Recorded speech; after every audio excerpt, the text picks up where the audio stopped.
Next क्या दिया हुआ है हमें, interest on loan by partner and loan by firm to the partner. ठीक है, अब इसमें सबसे पहले अपन क्या देख रहे हैं, interest on loan by partner to the firm, इस पे फोकस करो आप। क्या दिया हुआ है, partner to the firm.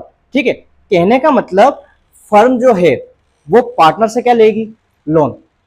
Firm किससे लोन लेगी, पार्टनर से। जब फर्म पार्टनर से लोन लेती है तो अपन ने क्या देखा था कि जब हमने पार्टनरशिप डीड पढ़ी थी तो उसमें क्या था कि अगर लोन ले रही है तो वहां पे मेंशन होगा कि 10% इंटरेस्ट पे होगा, 6% होगा, 9% होगा, जो भी है। अगर पार्टनरशिप डीड नहीं होती है तो भी कम से कम कितना परसेंट, 6%। तो यहाँ पे पॉइंट क्या है, अगर अपन इंटरेस्ट की बात करें तो क्या हो जाएगा, 6% पर एनम। समझ गए। अगर मेंशन कर रखा है तो अच्छी बात है, मेंशन नहीं कर रखा है ये किस केस में, जब पार्टनरशिप डीड नहीं होती है। तो नहीं होती है तो कितना, 6% पर एनम। बट ध्यान रखना ये कब लगेगा, जब फर्म पार्टनर से लोन लेगी। समझ गए, है ना। फर्म दे नहीं रही है लोन, फर्म पार्टनर से लोन ले रही है, तब इंटरेस्ट की रेट कितनी होगी, 6% पर एनम। ठीक है, अब देखो इधर अकाउंटिंग ट्रीटमेंट करते हैं अपन। फर्स्ट क्या है, on allowing interest on loan by partner. सबसे पहले हमको ड्यू एंट्री बतानी है। ड्यू मतलब कि कितना इंटरेस्ट पे करना है आपको, वो शो करना पड़ेगा। तो अब एक बात बताओ, अपन बात कर रहे हैं interest on loan by partner. ठीक है, ध्यान से सुनना। अभी अपन ने पे नहीं किया है, अभी तो क्या है, ड्यू एंट्री कर रहे हैं, मतलब पहले शो कर रहे हैं कि इतना पे करना है, देन अपन पे करेंगे। तो इंटरेस्ट ऑन लोन अपन को क्या मान के चलना है, हम एक फर्म है, फर्म है। अब मैंने क्या किया, लोन लिया, अब मैं इंटरेस्ट दूंगा। भाई मैं क्या हूं, फर्म हूं।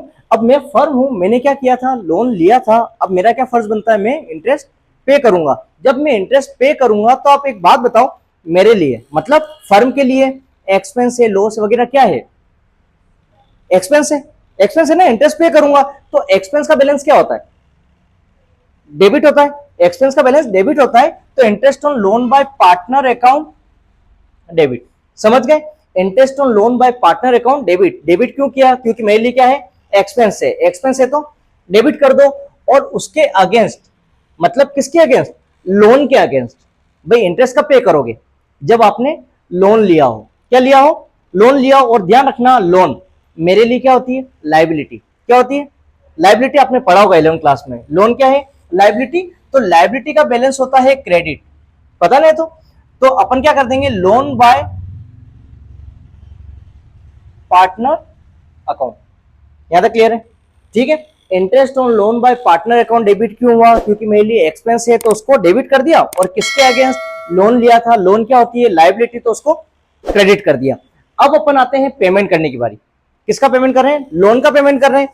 तो अब एक चीज सुनो, लोन को मैंने क्या किया, क्रेडिट किया। जब इसका मैं क्या कर रहा हूं, पेमेंट कर रहा हूं। क्या कर रहा हूं, पेमेंट। क्योंकि अभी तक हमने पेमेंट नहीं किया, तो पेमेंट नहीं किया था तो मैं अपनी लाइबिलिटी बता रहा था, क्योंकि मेरे को पे करना है, मेरी लाइबिलिटी बनती है। लेकिन अब जैसे ही मैं पेमेंट कर दूंगा तो क्या लाइबिलिटी शो करूंगा, क्या नहीं करूंगा, मेरे को क्या करना पड़ेगा, कैंसिल। तो लोन यहाँ पे क्या हुआ है, क्रेडिट। अब लोन का पेमेंट हो रहा है तो क्या करना पड़ेगा, डेबिट। डेबिट क्यों कर रहा हूं, क्योंकि मेरे को कैंसिल करना, और कैंसिल कब होगा, क्रेडिट का डेबिट करके। तो यहां देखो अपन कर देंगे loan by partner account debit. यहां तक समझ गए, लोन बाय पार्टनर डेबिट क्यों हुआ, क्योंकि मैं पेमेंट कर रहा हूं। ठीक है, पहले मैंने बताई थी लाइबिलिटी थी, क्योंकि लोन मैंने लिया था। अब मैं क्या कर रहा हूं, पेमेंट कर रहा हूं, तो उसको कैंसिल करना पड़ेगा। अब जब अपन कैंसिल करते हैं, लोन का पेमेंट करते हैं, या तो मैं कैश में करूंगा या फिर चेक देके करूंगा, है ना। तो कैश में अगर आप करते हैं तो कैश जब जाता है, मेरे से क्या होगा, कैश जाएगा। तो कैश जब जाता है तो अपन कैश को क्या करते हैं, क्रेडिट। और कैश की जगह मैंने चेक दे दिया तो अपन क्या लिख सकते हैं, बैंक अकाउंट। समझ गए, कैश में पेमेंट किया तो कैश लिखेंगे, अगर चेक दिया है तो बैंक लिखेंगे। यहां तक क्लियर। अब देखो नेक्स्ट क्या होता है, पेमेंट तो हमने कर दिया। अब क्वेश्चन ये होता है कि किस अकाउंट में अपन ट्रांसफर करें, है ना। तो to close the interest on loan by partner, कि लोन का जो इंटरेस्ट अपन पे कर रहे हैं किसको, पार्टनर को। तो मैंने इससे पहले क्या पढ़ाया था, चार्ज अगेंस्ट प्रॉफिट। बिल्कुल, चार्ज अगेंस्ट प्रॉफिट। तो charge against profit interest on loan कहां आता है, चार्ज अगेंस्ट प्रॉफिट मतलब पीएनएल में। तो चार्ज किससे होगा? P&L अकाउंट से। किससे होगा? P&L अकाउंट से। आपको पता ही है ना इंटरेस्ट ऑन लोन क्या होता है? चार्ज अगेंस्ट प्रॉफिट, और चार्ज अगेंस्ट प्रॉफिट कहां जाता है? P&L में। और P&L को डेबिट क्यों कर रहे हैं? क्योंकि मैंने वहां बोला था इट इज एन एक्सपेंस। क्या होता है? एक्सपेंस है, तो एक्सपेंस है तो डेबिट कर दो। और टू इंटरेस्ट ऑन लोन, क्योंकि इंटरेस्ट ऑन लोन को ही तो चार्ज कर रहे हैं, तो अपने वहां पे क्या किया था? अपन ने डेबिट किया था। अब ये अकाउंट अपन को क्या करना पड़ेगा? क्लोज करना है, तो क्लोज करने के लिए क्रेडिट करना है। तो यहां पे अपन कर देते हैं two interest on loan by partner account. आई बात समझ में? तो इसमें इंटरेस्ट ऑन लोन में मेनली कितनी 3 एंट्री होगी। और उसके बाद में ध्यान रखना ये कब प्रोसेस फॉलो करोगे आप? जब फर्म पार्टनर से लोन लेती है। क्लियर आपके?